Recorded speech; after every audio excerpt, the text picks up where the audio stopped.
Awesome. And I'm Sherry. And today we're going to be hosting our AP Euro Q&A. So, Perla, do you want to tell them a little bit about yourself? Hey guys, I'm a junior right now, and I took AP Euro last year, so that was fun, and now we're here to share the fun with you guys.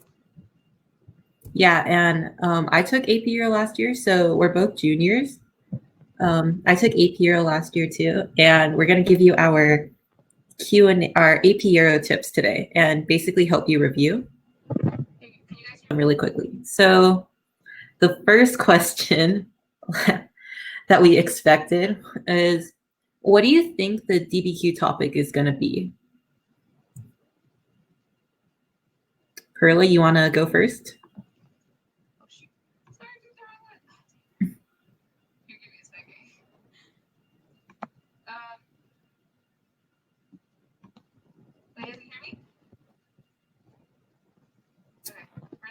Yes.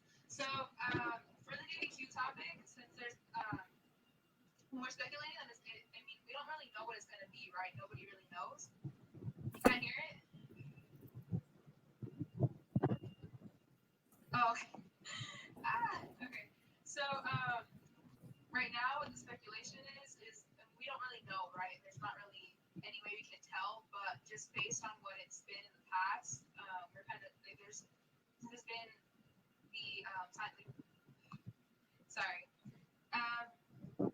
based on what's been in the past, looks like it might be Industrial Revolution, which is why we might cover those topics today. But right now, honestly, we can't really say too much of what's going to be. If you want to add to that, Sherry, please go ahead.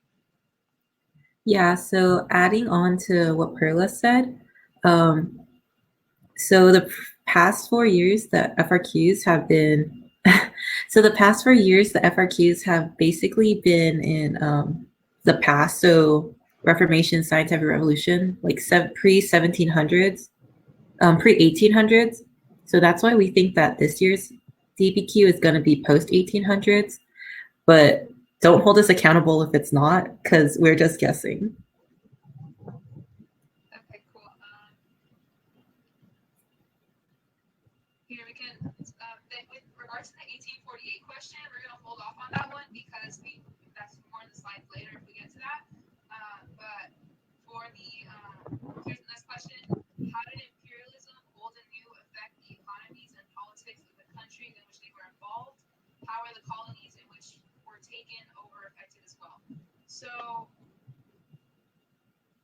actually, can you clarify what you mean by old imperialism, unless you know what that is, Sherry? So, the old imperialism is basically the New World, like the colonies there. Yeah, and then new imperialism would be like Africa.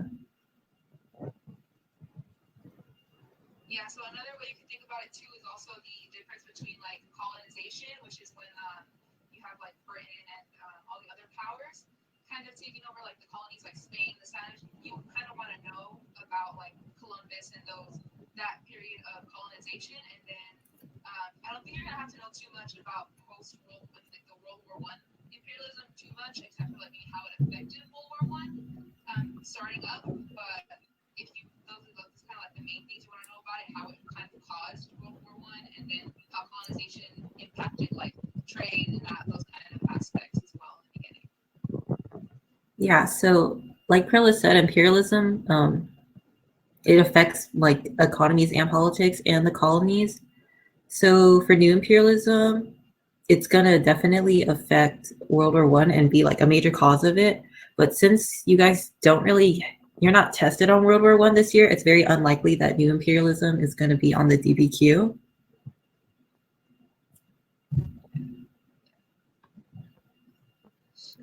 So our next question is, can we go over the not cliche Protestant Reformation movements? So Zwingli, Anabaptists, and Huguenots.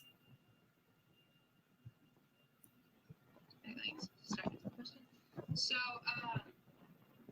when it comes to that, like, so I guess you could see the cliches would be like Luther and all that, and right, but at least with the Huguenots, that's kind of a fancy way of saying the French Calvinists. So if you know about Calvinism, that's kind of the connection there. Same with Zwingli, it was this kind of Calvinism in not. You guys need me to clarify what Calvinism is. If you do, that's totally fine. I just want to know if that's like the basis most of you guys have or not. So feel free to like comment on that in the chat if you guys want more expansion on what that is.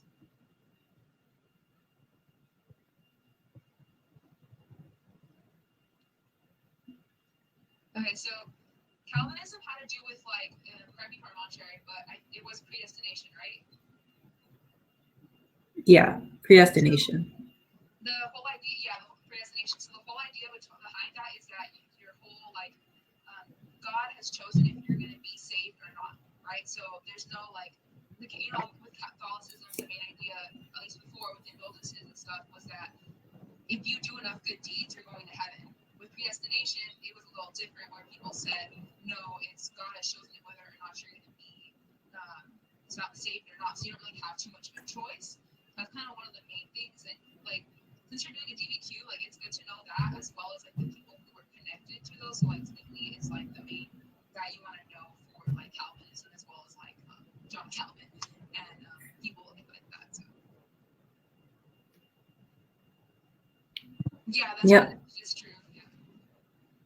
So like Madeline said, wealth and social status is a really important sign, was a really important sign to determine if you were going to be basically reach eternal salvation or be like damned to hell, basically. But to answer your question, so Zwingli is basically, it's basically Lutheranism and Calvinism. He just didn't gain as much notoriety. The Anabaptists were the weird ones because they were like totally out there, and they didn't do things like how Luther, Zwingli, and Calvin did them. They did things like adult baptism. That was specifically for the Anabaptists, and that's basically why they got like excluded from society a lot of times, and why the Anabaptist like religion basically died out. So I hope that answers your question. Yeah. But the Protestant Reformation is like, it's very unlikely it'll be a DBQ this year. Yeah. Because the 30 Years' War was like already the Protestant Reformation one. I'm not sure which one of them established their own city in Geneva. I know what you're talking about, but I don't remember it. It's not really an important detail. Like, we're not playing trivia.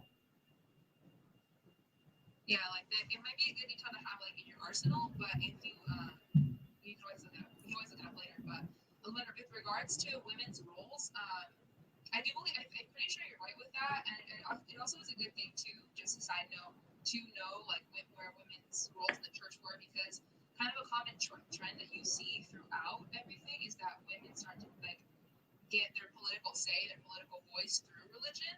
So like knowing that is a really good thing. Like what Madeline said, that women wanted more roles in the church and Anabaptism. So that's kind of a good thing to like know when you're talking about those details. So we have a question, and it's just that I feel Euro is more detailed and tougher than APUSH and AP World. Or do you agree? I'm actually not going to lie. In my school, the seniors all gathered together, and they agreed that they voted that Euro was the hardest AP class. So I really? Yeah, it's all right. And it's honestly just you're trying to get on. It's not just like APUSH where it's one like country. It's tons of countries put together. So I totally agree with that. All right, so hot take. I have a different opinion. Personally, my opinion is that, so I've never taken AP World, so I wouldn't know. And AP World just seems like a lot. I think AP World is hard. It covers like hundreds of thousands of years. I feel like Euro isn't more detailed per se. It's mainly focused on the main European countries. So like for West Europe, yeah. So for Euro World is because it's so much longer. You only need general ideas. Euro, I don't think it's that specific. I think it's just you need to know what's happening in certain major countries like France and England and Russia, but like middle countries, not really. And I think APUSH is the most difficult because it's solely on America. and America has like 400 years of detailed history you need to take. Like, and I'm taking A push right now, so I have a semi-learned opinion, or like semi-valid opinion. So in terms of like easiest to hardest, I'd go world, Euro, and then A push. Okay. So here we kind of have another question about how did the reforms? We'll get to your question on. But how did the reforms made by Louis the 14th? I'm a little shaky, but Louis the 14th impact the French economy and undermine the nobility? How did this affect the social structure in France and set the stage for French Revolution? So one thing you can kind of think about when considering this is like the Fronde revolt, because when Louis the 14th became king at I believe it was really young, I don't know exactly, it was a young age to the fact where he couldn't exactly be the king. So right, you have like the Cardinal Richard, I cannot say his name, but you have the cardinals who ruled in his place. But when Louis became king, he remembered the Fronde revolt, which is when the nobility tried to take over the monarchy and gain power, take advantage of the fact that Louis was so young. So what he did was he gave more titles, so that way he made the nobles more loyal to him. Because remember, at this time, the nobles had control over the armies. The nobles had control over a lot of different aspects. But when King Louis the 14th became king, he established like the absolute monarchy, the divine right, where he said, "No, I'm king," and he started making nobles and making his own armies that he could have power, and that way nobody else would have that kind of control, and he would control everything. It's kind of how he undermined that, and that kind of it wasn't really, I wouldn't say that what he did started the French Revolution as much as what King Louis the 16th did. So I guess you could say maybe like by his making of Versailles, that kind of led to what King Louis the 16th did. But if you have anything to add, Sherry. So yeah, Perla made a bunch of good points and like covered a lot of what I was gonna say. But personally, I think that's Louis the 14th. All right, so Louis the 14th is the one who made the Palace of Versailles, right? Yeah, so Louis the 14th, he basically undermined the nobles because when he built the Palace of Versailles and moved into it, the Sun King, when he built the Palace of Versailles and moved into it, he made the nobles wait on him hand and foot because they wanted to gain his favor to live there and like get favors. So basically, that's like a really key way of him undermining the nobility because they're basically serving him like waiters. Yeah. The Sun King pulled a big power move. So yeah, and his reforms were more like just to get him to have more power, like absolutism.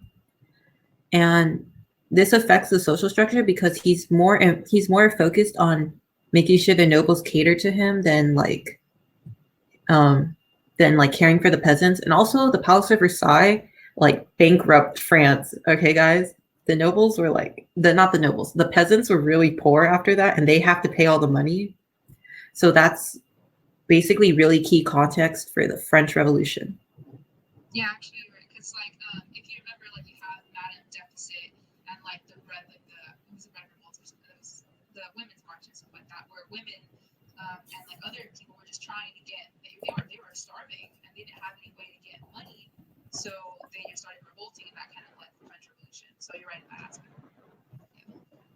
All right, so our next question is, what would you suggest if you were self-studying for Euro?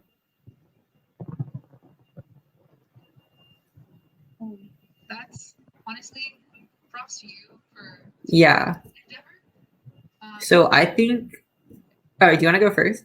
Go for it. Okay, so I hope my AP Euro teacher isn't watching this, but personally, I had to self-study for it. So I took the class, but we didn't really learn anything. And 2 weeks before the exam, I didn't know what the 30 Years' War was.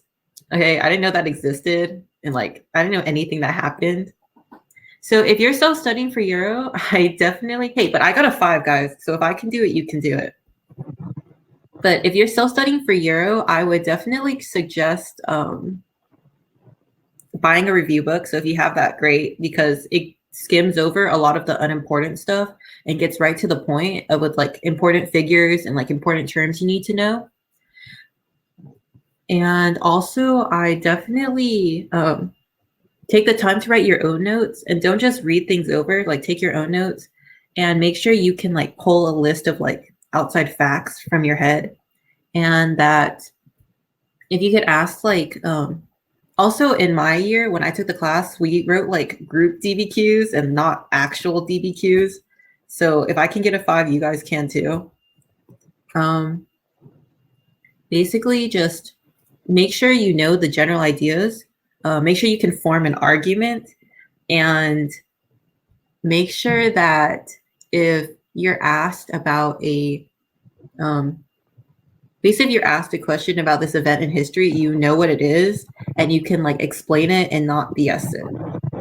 Those are my tips if you were self-studying. Yeah, aside from that, just like also I think it might be here at high school, you're already taking the first step because you don't have a teacher, so you're kind of giving yourself 1 year. So also like for me personally, I love Tom Ritchie. All my friends can testify to my obsession. But yeah, like Tom Ritchie, Heidler, history, those kind of people, like those videos are really, really helpful. Crash Course too. You guys are lucky. You are so lucky. My class did not have Crash Course AP European history, and you guys do. So you guys are lucky. So take advantage of those as well if you guys have them. So that's good. Also make sure you use Fiveable because I teach a lot of classes on there too. I have a lot of live stream replays, so. Yes. Okay. So next question. So this isn't related to European history specifically, but do you have any tips on how to get done a good thesis and DBQ in 45 minutes? So yeah, so when it comes to that, it's kind of related to all the history, so anybody can do good on this. But one thing, at least for me, that I kind of do is that you have to time it in chunks, right? Because you have 45 minutes, that's not a lot of time. You used to have 60 minutes for a DBQ, and now you have 45. So what you want to do is kind of like separate out time, like get a timer, and like right now you just need to start practicing DBQ. If you haven't done a DBQ, you need to start. Like just get prompts all over the college board. If you look at AP Classroom, they have like the optional practice, those kind of things where you can like self-grade. And also like you can just get it from like if your teachers are willing, have them look over it too. If not, maybe peer review, start a community board page or something. But get your DBQs like done, try those. But what might help also is giving yourself like 10 minutes to analyze and plan out your essay, so that way you can just spend the other 30 minutes like just completely writing without having to look back at the documents and like plan out from there. So I don't know. So Grace, like I also understand how you're feeling because my APUSH teacher, since I still have online classes, my APUSH teacher also gave me a 45-minute DBQ to like test out, and I didn't finish. Okay. So, but I've been improving, and basically my tips are read the question and like come up with a solid thesis first. And then when you go over the documents, try to categorize them like into the 2 sections of your thesis. Try to sort them so that you know you're going to use it in this paragraph and you already know the context about. And like Prilla said, like definitely write a little summary about it. That way you actually get the document point instead of just referencing it or quoting it. And honestly, don't be afraid to take time out of your writing to plan. Like I spend too long on my introduction. That's like a really bad habit of mine.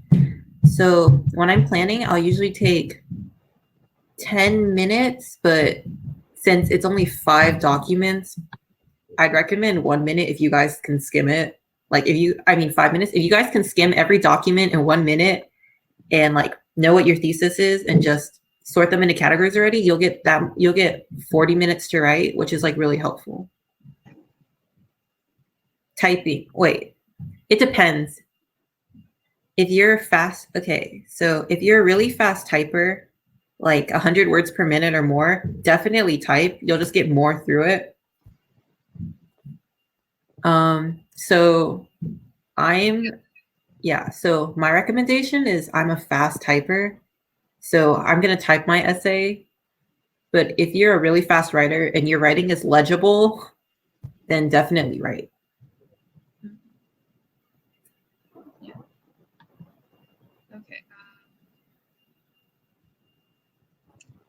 Here is questions kind of related. So, in your opinion, do you think someone can get a 3 or greater if they just started studying this week?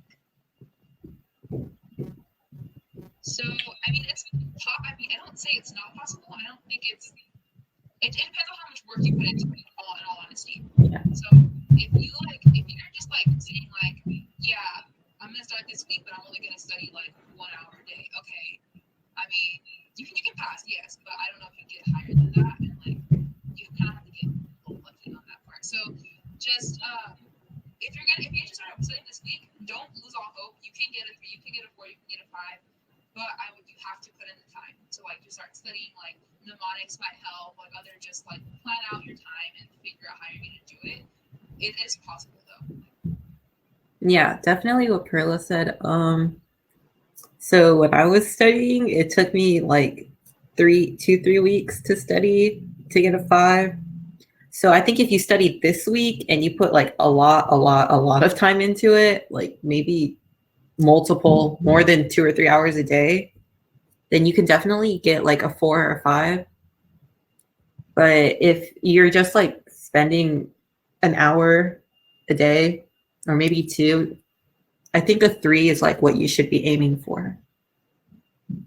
I mean, and take advantage. I mean, we're all in quarantine. There's much we can really do otherwise. So yeah. When you're studying, multitask by listening to Fiveable streams and studying. Yep. Do you want to take the next question? Yeah.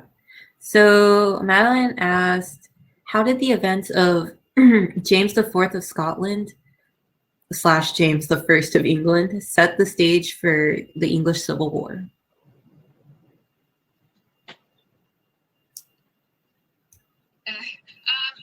My teacher kind of taught it in I like this way. I mean, it probably didn't stick as much as it should have, but it's like a hamburger. So the entire I'm trying to explain this. I wish I had a diagram of this. So basically, what happens is you have the bun. I cannot remember the word, but I believe it is. Correct me in the chat. Please correct me if I'm so wrong. Because I know you have two Charles and 2 James in this whole thing, so I don't remember which one's which. But you do have the hamburger bun, which is the first monarch, which I believe is Charles, and then you have James, which would be the lettuce. I cannot honestly. I just cannot look it up honestly. But it's a hamburger reference to the Glorious Revolution. But saying that aside, James the Fourth was first. I can't remember. Okay, I honestly, please, I'm so sorry. There's just so many Charles and James. But yes, I did just call him English monarch lettuce. But the way that it set the stage was kind of there's a whole Protestant Revolution happening at that time, right? So there's kind of the nobles at this time, in England, are mainly Protestant. So when you have these monarchs who are kind of leaning more towards the Catholic, even if they're not explicit, because the only one there who was explicitly Catholic was King James II. But the rest of the kings are kind of James I was kind of implicitly Catholic, so he was supporting the Catholics, and that kind of was what made the nobles doubt of him, and they wanted a change towards the democracy and the constitutional monarch, which is what you get with William the Fourth at the end of all of it. So kind of you want to connect the Reformation to that, because it's kind of what set the stage for the English Civil War and James the Fourth's relation to that kind of thing. Yeah, and James I, or James IV, however you guys want to call him, he united Scotland and England, but he had a lot of conflict with Parliament, and the English Civil War is basically a conflict between Parliament and the monarchy. So as long as you remember that he's like the cause of the monarchy starting to fight with the parliament, then I think you should be good. Just know your timeline of kings. Yes, please do not make the mistake I made. Get your hamburger straight. You want a hamburger that has like the bun on top, not the meat. Yeah. Oh, and also might be important to know Cromwell as well, if you guys know who that is. Let me know if you guys don't. By the way. Just, okay. Yeah, Oliver Cromwell. Okay, so next question. So, do you recommend making 3 different paragraphs or claims, or 2 claims and the last one making? Who is teaching you guys how to write a DBQ? Oh, I see what you guys are saying. Okay, actually, that's actually the way I learned it. Okay, well, all right. So I guess Perla learned a different way, like your way. So she can start. Okay, so yeah, it kind of depends. Like, but because one thing that you want to do in a DBQ is you want to address the other side to like show that complexity, because like not for the complexity point, but just in general, because it's really important in history to never like say an absolute, right? So never say like, oh, like kind of an example of this is like you can never really say that slavery was evil, right? Because okay, don't get me wrong, morally, yes, it was evil. It was bad. There's a lot of downsides to it. Economically, though, there were some like pros to it. So that's kind of what that whole thesis structure is about, saying like, okay, although slavery may have had some good aspects to it, mainly it was this and like this aspect of it that made it bad. So it's taking the counter side, like acknowledging that there is a counter to your argument, but debunking, like going against that counter argument to explain why you are correct in your argument in what you're saying. So that's kind of what you want to take both, acknowledge both sides of the coin. Don't just be biased towards one.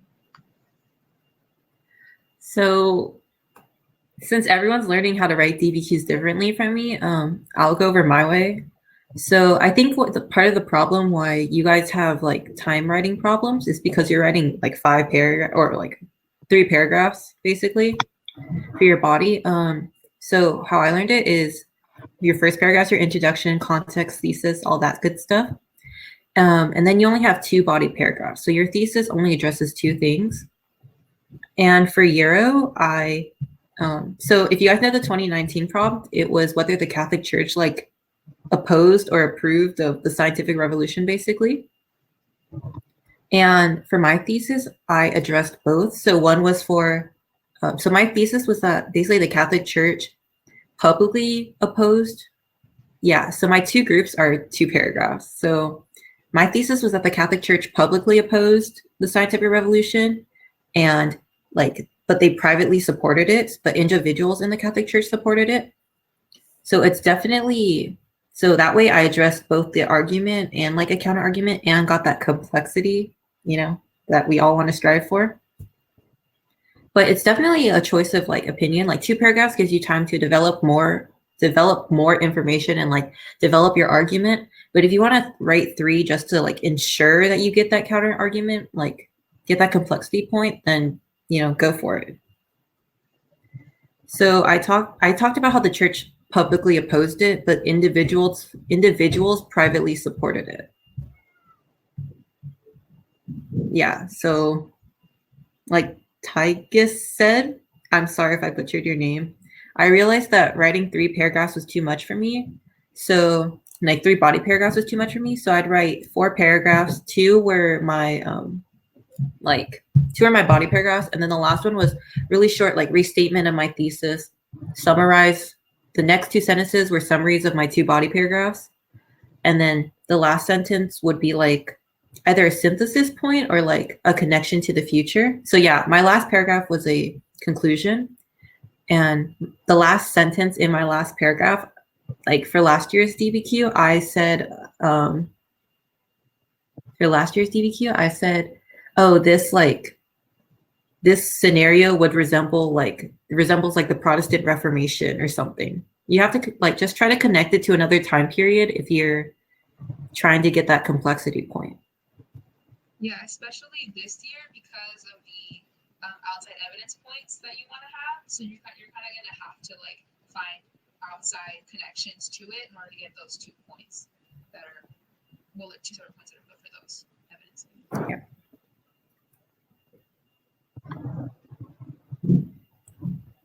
So Madeline asked, do you think the Enlightenment or scientific revolution will come up on the DBQ or play an important role in contextualization? So personally, I don't think the Enlightenment or scientific revolution will come up on the DBQ, or like, well, they won't come up on the DBQ because that was last year's basically, scientific revolution and like science in the Catholic Church. But they might play a role in contextualization if we're talking about like post that, basically. Yeah.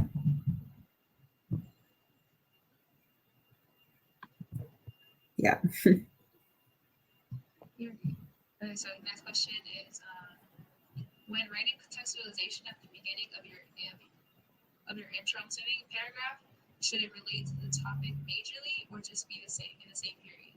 So when you're writing contextualization, you want it to relate to your what your thesis is going to be, but you don't want it to stray too far away from what you're writing. So one thing I've heard, at least in the other sessions that I've been to, is like you kind of want to keep it at like maybe like 30 years around to what you're going to write about. So if like, and you want to keep it kind of in the same period. So kind of both of those things, you do want it to be in the same time period, and you do want it to relate to your topic, because you have to make that connection. It can't just be like some completely out there, like just to state it. You probably won't get the point if you don't connect it back to your thesis. It can't just be some random word. Yeah, so contextualization should definitely relate and basically be like leading up to your argument. So just think of your essay as a very detailed timeline. So like isolate what time period the question is asking you, and then find events before it that lead up to it. By the way, never be sorry for asking a lot of questions. Like that's how you get information. Mm-hmm. Like that's the best way. So any other questions you guys have, like ask them. No fear. Just ask whatever you guys have. That's what we're here for, right? We're here for you guys, and we're here to pump you guys up and get you guys ready, right?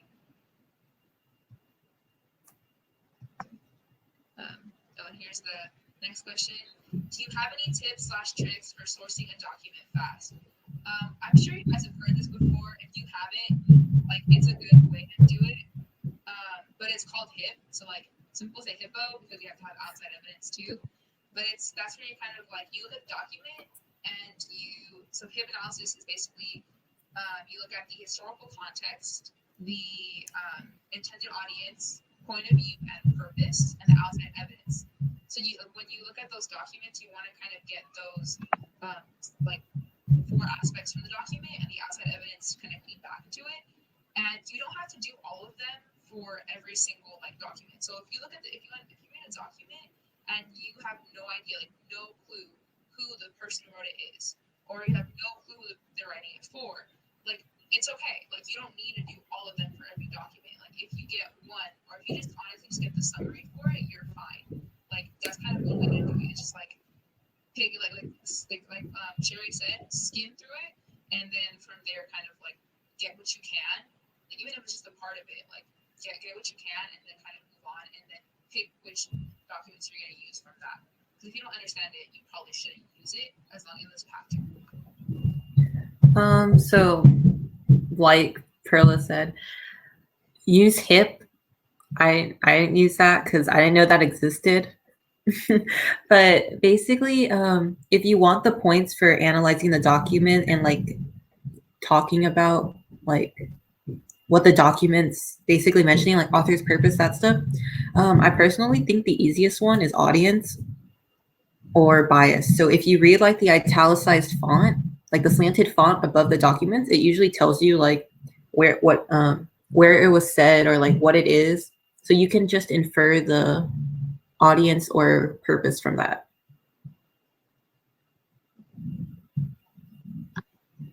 Okay, well, do you guys have any other questions?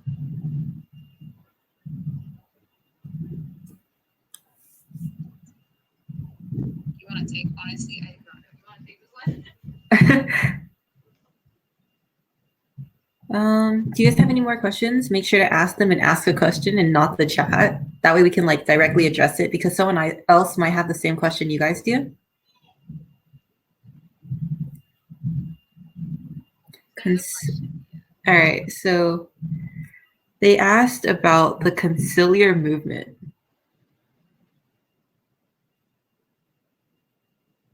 I'm going to assume from the pause that I don't think either of us knows what that is. So. All right, I'll be honest. Yeah. I have no idea what that is.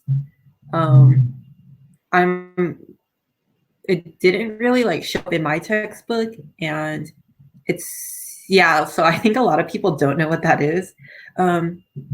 If your DBQs on like the Renaissance or like something about the church, maybe you can use it, but other than that, I have no idea what that is.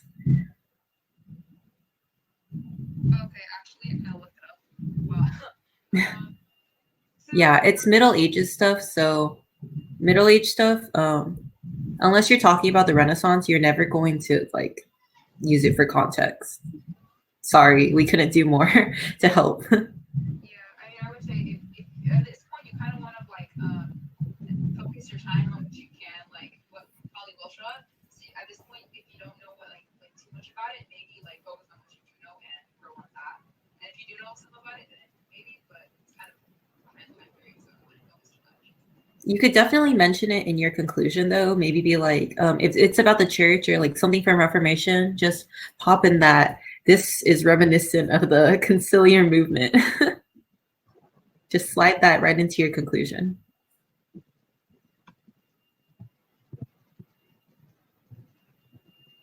So another question, Madeline, is, can you explain what Scholasticism is and how it impacted the Renaissance and Reformation? Okay, well, one thing that's really important too about the Renaissance and Reformation is the way that things kind of spread. So it's kind of important, like during the Renaissance and Reformation, to note the fact that most people were illiterate.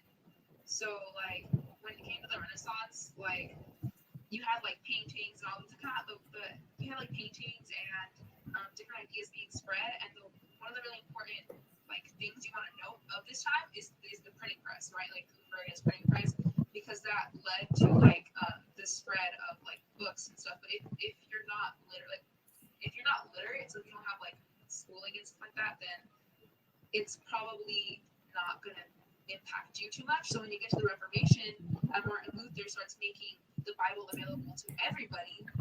That's when you have like the ideas being spread and like the breaks of like the churches. That's kind of one way that you could say that Scholasticism like impacted those movements, because it allowed for their spread. And you want to say like in the Reformation, it kind of like allowed for more growth because more people were becoming literate as the church started allowing for more people to, well, the new churches at least, of Martin Luther, and like were spreading from that, allowed more people and it kind of demanded people be more literate, and so how they have more of a sense of duty that they had to know the Bible and its like institutions. Yeah, so it's definitely just what was happening in the Middle Ages. So you can bring it up if the Renaissance comes about, and you can bring it up and just be like, humanism departed from this. So it's just medieval traditions, and then with the Renaissance, they tried to depart from it with humanism. You guys have any other questions? If not, then we'll probably move on to the content we have. Yeah, don't be afraid to ask. Like, okay, if it's Middle Ages stuff, or yeah, we might not be able to help you, but definitely feel free to ask questions about anything. Even if we said that we don't think it's going to be on the DBQ, we still think you should ask. Because we have no clue what's going to be on the DBQ. Yeah, we're not that smart. Fair game, as long as it's not after you hit 7. So.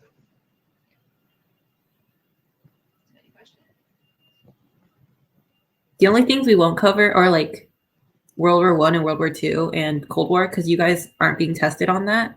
But anything else is fair game. History jokes. Sorta.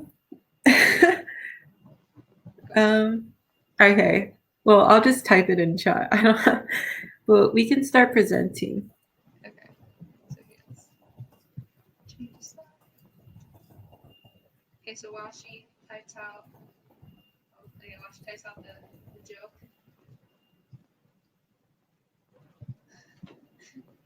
While she types out the joke, we have, so these are kind of like we're kind of find out if Unit 6 overview, so this is kind of the Industrial Revolution, what was more speculated to be on the exam.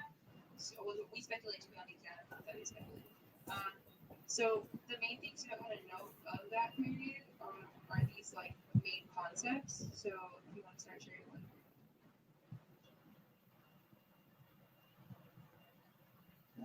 Yeah, so we're just going to go over industrialization real quick, and I'm going to take the first half, so the Industrial Revolution, and Perla's going to teach the second half about basically how they reacted.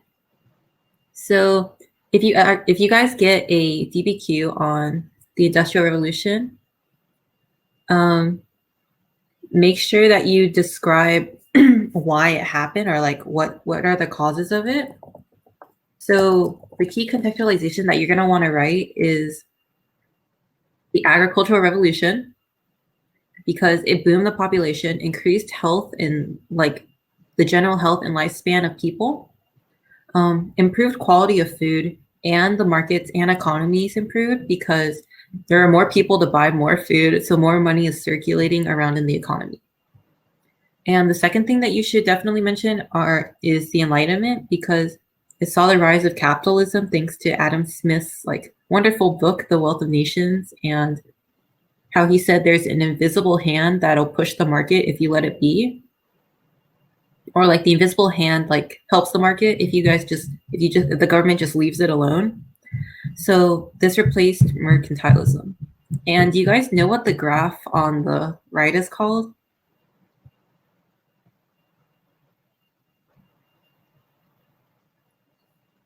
So it was written by Thomas Malthus. Yeah, it was created. So this is called the Malthusian curve, I think. And I used it. So last year, one of the LEQs was on the Industrial Revolution. So I used it as outside evidence because I had nothing to write about. So it just says that when the resources and population meet, then there will be a crisis. Like the point of crisis is where they intersect. And that's when the resources can no longer provide for the population. So the population will like drop again. Yeah. So key context is agricultural revolution and Enlightenment.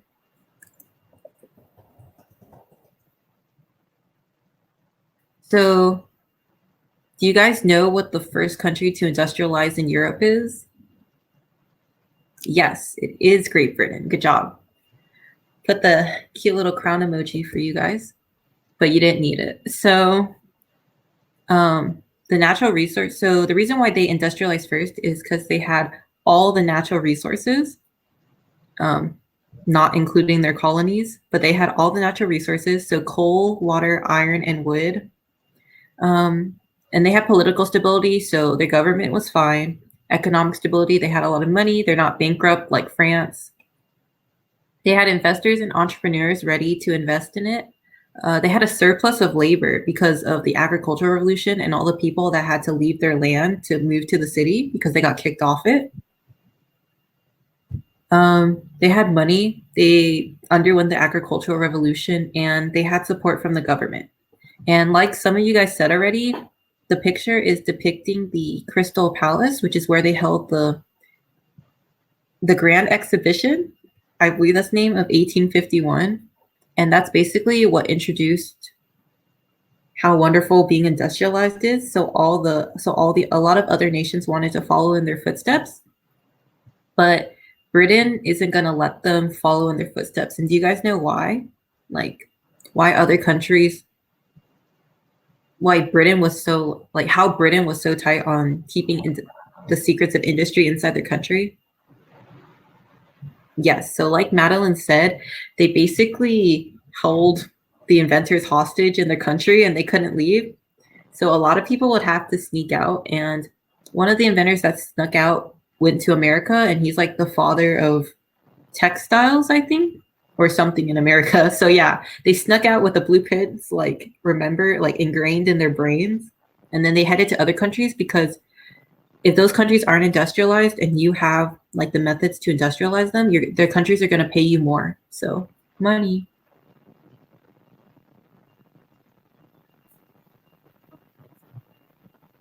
And this is just a map of it, like industrialization spreading throughout Europe.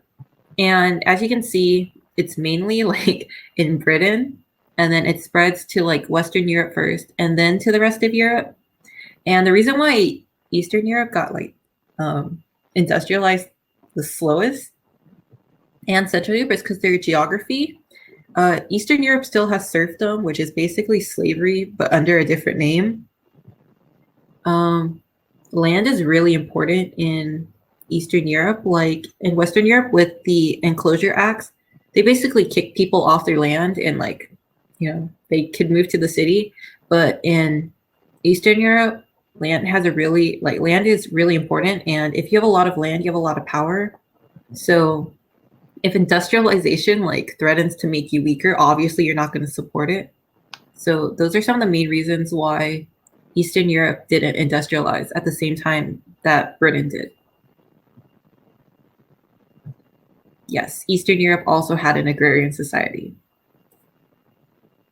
So basically, I just made this chart for you guys to see like the first and second industrial revolution and how they compare. Oh, yeah.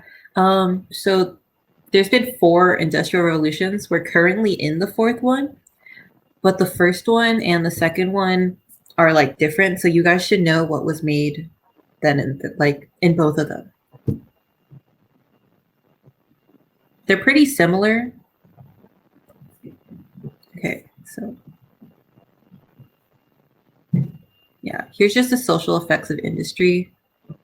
That's a picture of all the bad stuff, the pollution, but also the new like the new factories and stuff. And some of the social effects that are good and bad are there's new technology like railroads, steam engines, internal combustion engines, which is like what fuels our cars and stuff, what fueled their cars. There's an improved quality of life, and people could like go on amusement breaks in the automobile, let them like travel farther. There's like a lot of urbanization, so a lot more people are moving to the city because that's like the only place of stable work. There's a rising middle class, which are the factory owners. There's a loss of traditional like skilled jobs. Like, you guys remember what the cottage system is? Okay, so you know where people would bring merchants would bring supplies, and then yeah, families would work together to make it, and then they'd be paid by the merchant. Well, the cottage system is gone because now those merchants have factories. So those cottage system workers were forced to be factory workers, and also the Luddites. Do you guys know what those are? Yes, so the Luddites hate technology because it basically costs them their jobs, and they try to break machines, but for every machine they broke, there'd be like 5 more. So they eventually died out. And there was also a rise of unions, which I'm going to get to. And there's a lot of intense pollution, as you can see from the picture, but the economies are improved.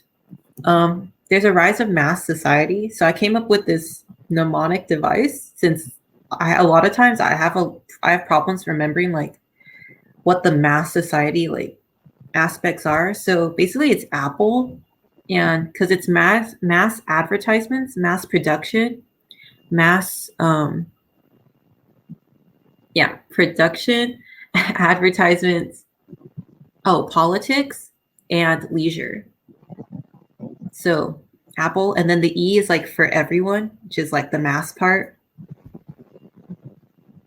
And then women found a role in factories, but they are also still responsible for the home.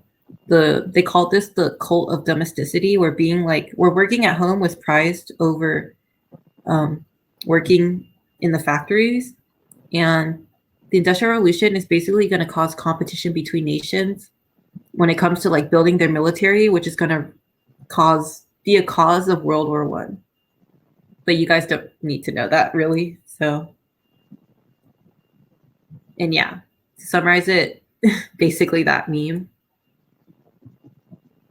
So industrial workers turned into the people on the fields. Okay, cool. So now that we've kind of talked about industrialization, it's kind of important to see the way that the effects of it. So it actually, by the College Board in their overview of the course, they kind of emphasize the focuses of like change and continuity and causation for the conservatism part of the unit. But I do want to skip over this part. I mean, it'll be in the slides if you guys have access to them later, because there was a question about 1848. So if we have time, we'll come back to it. But I do want to skip over this. But it is important to know Metternich and the Congress of Vienna. So Metternich was the Austrian prince who led the whole continent of Europe, which was basically an alliance between the powers that was aimed at maintaining a balance of power. So the Quadruple Alliance was the name of these powers. So if anybody in the chat tell me what nations made up this Quadruple Alliance. Do you guys know who made them up?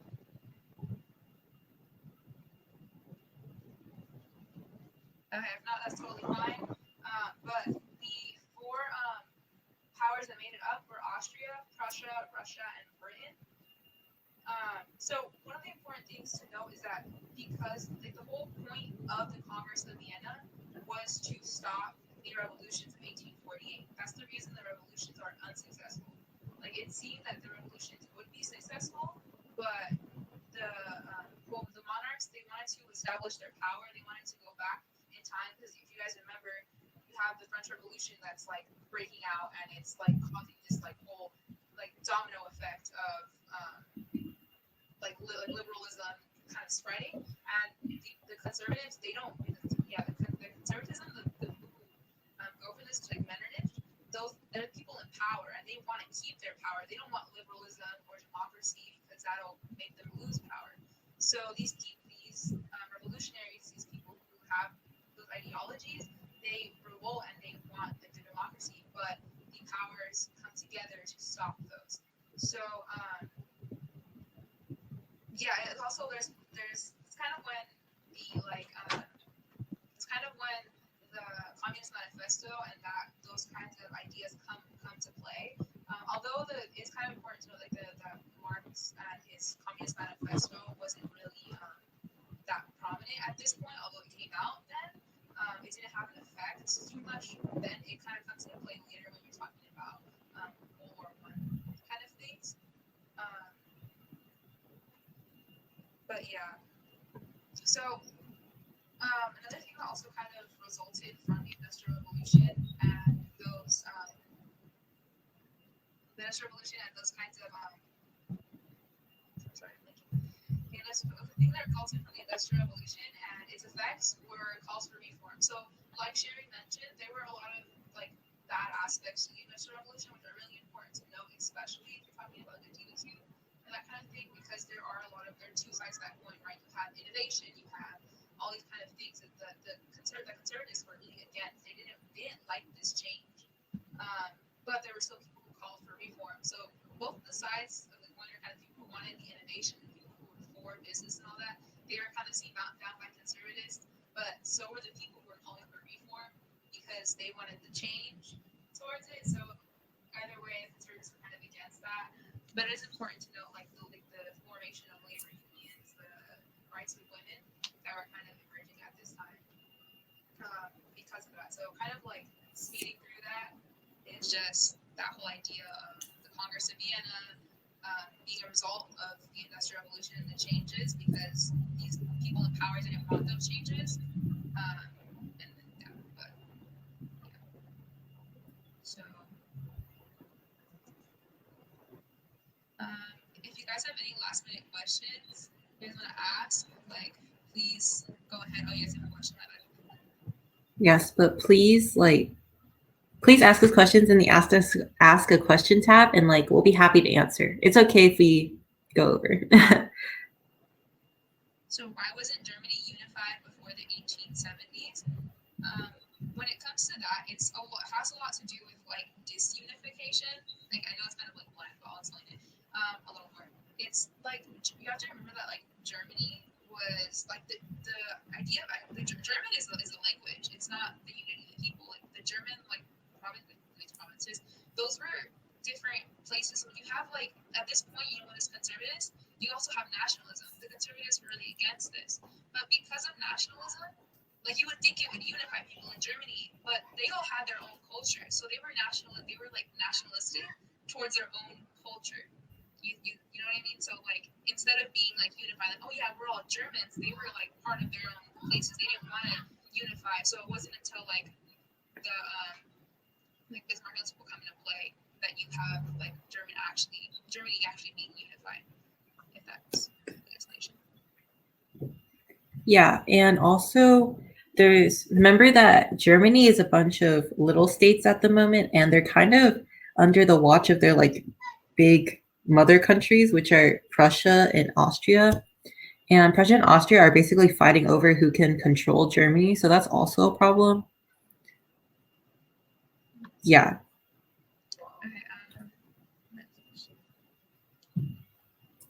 This is related to the site. I'm new to the site. Do we have to pay for a Cram session? For example, there's one on Tuesday for 5 hours, so I have to pay to join. So with that, there are actual Cram passes. So those are like 10 sessions that occurred like from this past period. Those are a little more expensive. I don't know if you can look at those, but for this Tuesday with the 5-hour session, that's a separate payment you can make, and it's $5 for those 5 hours. And I do believe Amanda sent an email this morning. Like Naomi said, the conference is $35 per subject. But yeah, if you just want the 5-hour session, which I highly recommend because it'll go over like the main content, and it'll have like to do with. They'll also go over like DBQ and those kind of questions you guys are asking in more depth. So yeah, if you want to pay to join, I believe Amanda sent an email to all people who have their emails linked to their accounts, and that way you can get it from there. Yeah, and on Tuesday, it's going to be me and Pearl again. So we're going to do the Q&A again for 2.5 hours. We're going to answer any questions that you guys have. And then for the other 2.5 hours, we're going to have like an actual teacher help you guys with your DBQ. And also, Aubrey, I don't think that they have trivia. I mean, they might have. I believe, if anything, today or tomorrow's the last trivia. But I don't think you can get Cram passes from them anymore. But yeah. Okay. So do you think German unification was primarily a result of German nationalism or Prussian expansionism?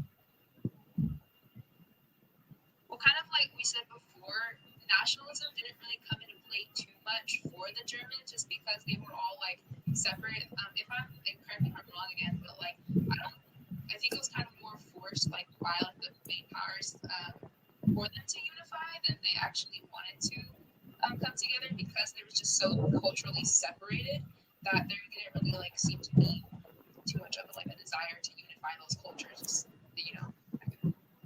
This is like a DBQ question, honestly, because there's so many ways that you can just look at it, and like Prussia and Austria are fighting over like expanding and like controlling Germany, but like Prussia's also kind of weak, so it's really like however you want to argue it.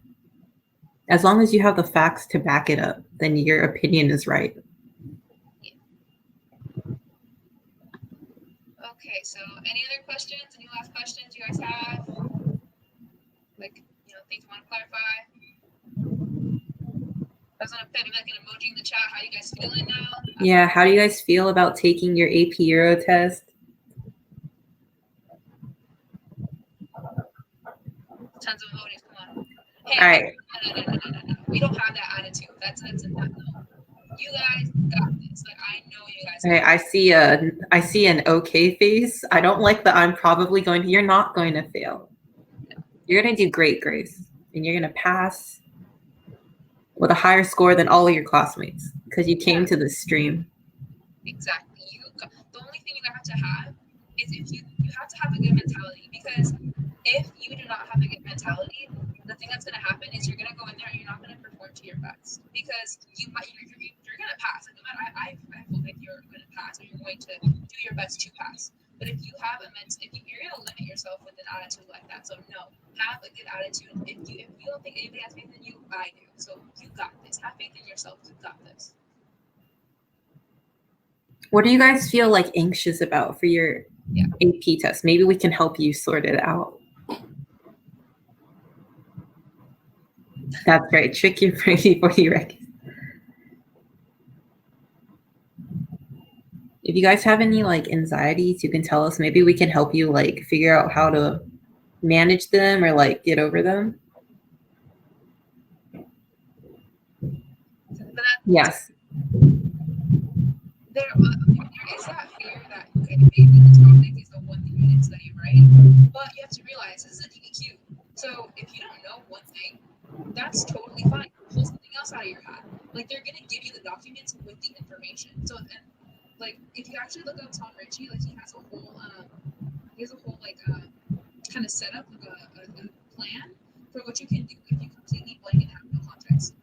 So if you guys look that up, you can find it where it's like that. So the point is, if you don't know anything about the topic, they're giving you the information. All you have to do is analyze it. So if you guys got this, this is yeah. So DBQs, okay. Just be thankful it's not an LEQ, guys. But DBQs are like actually giving us the answers. You just need to find a way to fit your thesis around it. And then if you guys remember that it's open note, I guess, if you're ever stuck, just, okay, this year is the only year I'm going to approve of looking on Google for outside facts. Okay, the only time. But remember that there's no reason to stress because you guys are prepared. You got this. You actually studied all year and you came to the stream. Yeah, you can use Google during the test, although there is like caution with that, or like if you kind of know where you're going, like I wouldn't recommend it just because like you got to set timing. Like you don't have a lot of time to look up in the test. But I mean, if your mindset is I don't know anything, I'm not gonna write anything down, then okay, look something up, because in that case what you got to lose, right? But if you know your stuff, like just write what you have. Oh, you got this. Like don't count yourself. Just like look up, Google check like all the time, because you don't have time for that. Yeah, don't quote.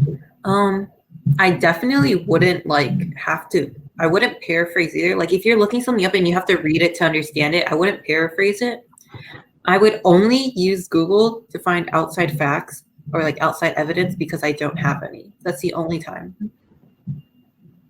And if you're stressed about timing and like comprehension of documents, then I'd recommend that you find like or find past DBQs, pull up past DBQs, which we have on the Fiveable website, by the way, guys. So use it. Pull up the past DBQs, look at the documents, and try to time yourself to 1 minute per document. See if you can understand what it's saying, what kind of like category it fits to, or like side of the argument it's supporting. And if you can do that in a minute, you'll be fine. And also write less paragraphs. My tip. And like a side tip after that is that if you actually like look at the College Board prompts that they have out for released exams, if you look at the rubric, there's actually like analysis of every single like document. So that way you can do the 1 minute thing time yourself, and then you can check on the answers in the rubric to see if you understood the task correctly. Is that students misinterpret the information. So if you figure out points you're misinterpreting, especially with the non-text document, you can kind of figure out what you need to do in order to like change your habits and pass exam. Yeah. So we have a question, and it says, what are specific things you can do to study? Like, what are the actions you need to take to get a 5? So right now, I mean, we don't really know what is going to get you a 5 in all honesty. Right, there's tons and tons of speculation as to what can get you a 5, but we have no clue. But just study, like we kind of mentioned that before, where it's like if you're going to study, like just stick to what you stick to what you know, like try to prep like for what you don't know. Practice DBQs, practice your timing, like try to just do what you can at this point, because if you don't have that much time, not to get you scared, we don't have as much time as you would like. So just do what you can in this period with like DBQ practice, and like figure out what you're stressed about and focus on that. And if it's content wise, and like just do what you can. You don't have to know everything, especially with this kind of test. What I would do, like along with pillows, because that's like really good advice too, I would definitely also make sure that for each period or like for each major event, like the English Civil War or enlightened rulers, I would know specific people who are relevant to that, and like know that, yeah, so just know specific people to reference or specific events to reference in your DBQs, and know general trends or like events, and try to connect one event to another event in the future, or one event in the future to one event in the past, to see if you can get that like complexity, not complexity, but synthesis point.